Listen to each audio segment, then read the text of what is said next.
You may be hiding because you're not totally clear about what you want to offer, because it's super common where we have all these delay tactics and wishes that it works out, but we don't really take those next steps because we're not focused. We're not clear about what we want to offer.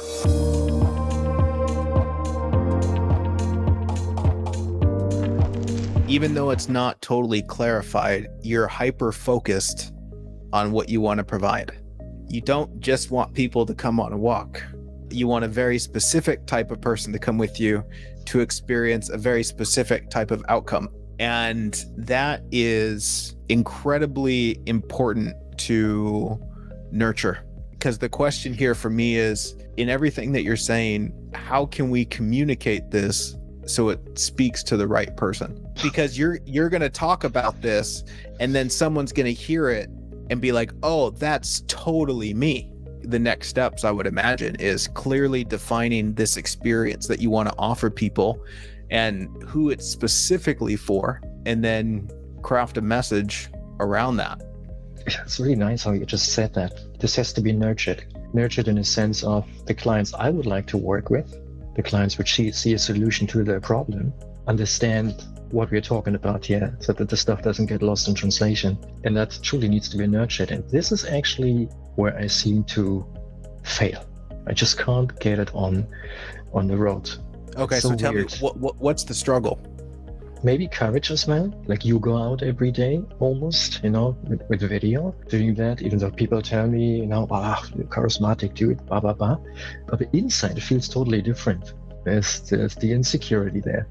So I'm hiding behind lots of websites where lots of information are visible and readable for the people.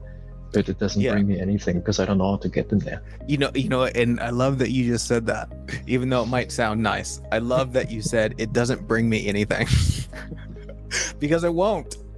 No, I was just having this conversation with a friend who was in tears. She was explaining to me her absolute frustration over the past year, building what she thought was the perfect website, creating the Instagram channel, and nothing happened. And she really had this hope, right? Like, man, if I could just get this website up, then it'll work. In all reality, it's all about connection and building relationships. You can do that without a website, just an email address. Yeah, absolutely. I'm totally with you. And I'm using it, I guess I also use it as a diversion for myself to deliver something creative, and I'm happy about it when it's there. It's so weird. It doesn't bring anybody anything on the outside. Yeah. Because I'm hiding behind it. Do you feel any resonance when I say you may be hiding because you're not totally clear about what you want to offer? Yes. Okay. It's absolutely. Okay. Because it's super common where we have all these delay tactics and wishes that it works out, but we don't really take those next steps because we're not focused. We're not clear about what we want to offer. And we're just hoping something happens. And then also what happens is there's this fear that arises as we get clear, where it's like, okay, I'm narrowing my focus, but then what about all these people that could be clients? Because as you get more focused, your pool of potential customers gets smaller, and that scares people. But that's actually a huge advantage when it comes to marketing.